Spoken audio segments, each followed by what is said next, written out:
மிக வீரியமான பிரச்சாரத்தை எடுத்திருக்கிறோம். வகுப்பு எங்கள் சொத்து எங்கள் உரிமை. நிபை வக்போர்டு நிர்வாகத்தில் 2 முஸ்லிமை சேர்க்கிறிய, இந்து கோயில போய் அறநிலையர்களை சேர்க்க முடியுமா, திருப்பதி கோயில போய் 2 பேரை சேர்க்க முடியுமா என்ற கேள்வி எழுப்பியிருக்கிறாங்க. அவசரமா அந்த சட்டத்தை ஏற்றி நோக்கம் என்ன? எங்களுடைய வக்பு சொத்துக்களை மீட்கும் வரை நாங்கள் ஓய மாட்டோம். ஒட்டுமொத்த இந்திய இஸ்லாமியர்கள் ஓய மாட்டார்கள். எனக்கும் இருக்கக்கூடிய கேள்வி என்பது, ஒரு சட்டம் அல்லது ஒரு திட்டம் அது சரி தவறு என்ற விவாதத்திற்கு முன்னால் விவாதத்திற்கு உட்படுத்தப்பட வேண்டும் ஒரு ஜனநாயக நாட்டில்.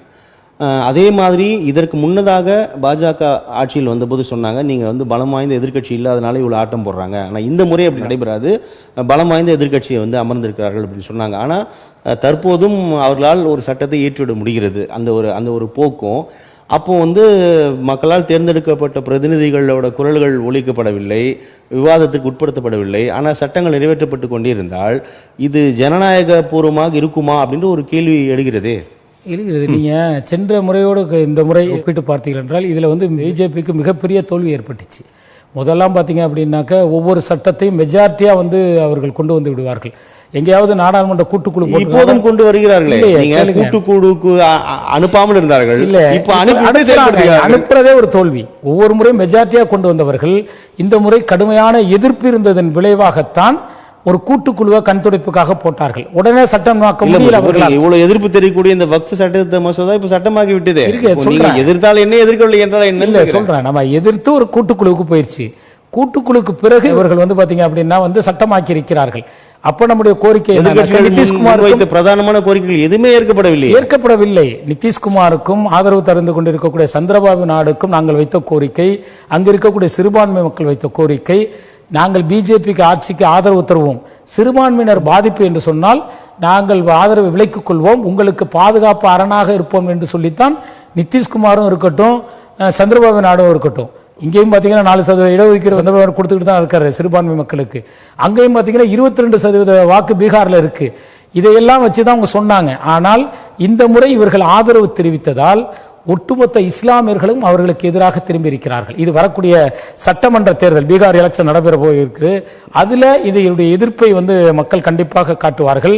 சந்திரபாபு நாயுடுக்கும் அந்த மக்கள் கடுமையாக சொல்லி இருக்கிறார்கள், இதனுடைய விளைவை நீங்கள் தேர்தலில் சந்திப்பீர்கள். ஏமாற்றுறது தானே அரசியல்வாதியோட பழக்கம். வாக்குறுதி கொடுத்தாங்க, உங்களுக்கு எந்த பாதிப்பும் வரலன்னு சொல்லி. ஆனால் இன்னைக்கு ஆட்சி அதிகாரத்தில் இருப்பதினால் ஒன்றிய அரசில் சில பதவிகளை பெறுவதற்கு, சில ஆதாயத்தை பெறுவதற்கு தமிழ்நாட்டுக்கு கொடுக்கக்கூடிய நிதி குறைவு, ஆந்திரா பீகாருக்கு கொடுக்கக்கூடிய பல மடங்கு அதிகம். அப்போ என்ன காரணம்? இந்த பலனை எல்லாம் வச்சுக்கிட்டு தான் இன்னைக்கு ஒன்றிய அரசு ஆதரிச்சுக்கிட்டு இருக்கிறாங்க. அப்போ சிறுபான்மையோட ஓட்டுகளை அவர்கள் இழக்கக்கூடிய நிலை ஏற்படுகிறது. அப்போ இவர்கள் சட்டமாக்கி இருக்கலாம். ஆனால் இந்திய ஒட்டுமொத்த மக்களும், இஸ்லாமியர்கள் அல்ல, ஒட்டுமொத்த மக்களும் எதன் மீது நம்பிக்கை வைக்கிறார்கள் என்றால் அரசியல் சாசன சட்டம் பாதுகாக்கப்படும். அரசியல் சாசன சட்டம் வழங்கியிருக்கக்கூடிய 25, 26 அந்த பிரிவுகளுக்கு வழங்கப்பட்டிருக்கக்கூடிய உரிமை பாதுகாக்கப்படும். அந்த பாதுகாப்பின் அடிப்படையில் நீதிமன்றம் நீதியை வழங்கும் என்று நீதிமன்றத்துக்கு ஏறி இருக்கின்றோம். இன்றைக்கு நீதி அரசர்கள் மிக சிறந்த கேள்விகளை இன்றைக்கு ஒன்றிய அரசு சங்கத்துக்கு எழுப்பியிருக்கிறார்கள். நீ போய் வக்போர்டு நிர்வாகத்தில் போய் 2 முஸ்லிமை சேர்க்கிறிய, இந்து கோயில போய் அறநிலையர்களை சேர்க்க முடியுமா, திருப்பதி கோயில போய் 2 பேரை சேர்க்க முடியுமா என்ற கேள்வி எழுப்பியிருக்கிறாங்க.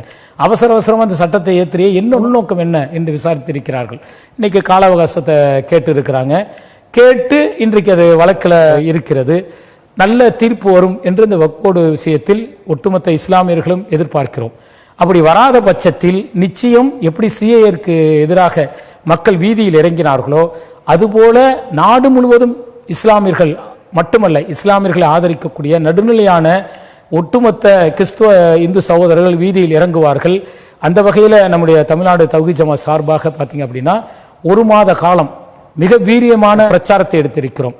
வகுப்பு எங்கள் சொத்து எங்கள் உரிமை என்கின்ற தலைப்பில் தமிழகம் முழுவதும் தமிழ் பேசக்கூடிய எல்லா மக்களிடத்திலும் இந்த வகுப்பு சொத்து என்றால் என்ன, இதில் ஒன்றிய அரசு செய்யக்கூடிய இந்த பாதகம் என்ன என்பதை விளக்கக்கூடிய திருமுனை கூட்டங்கள், பொதுக்கூட்டங்கள், பேரணிகள், தனிநபர் விழிப்புணர்வு பிரச்சாரங்கள் என்று 1 மாதம் தீவிரமாக நாங்கள் பிரச்சார களத்தில் இருக்கிறோம்.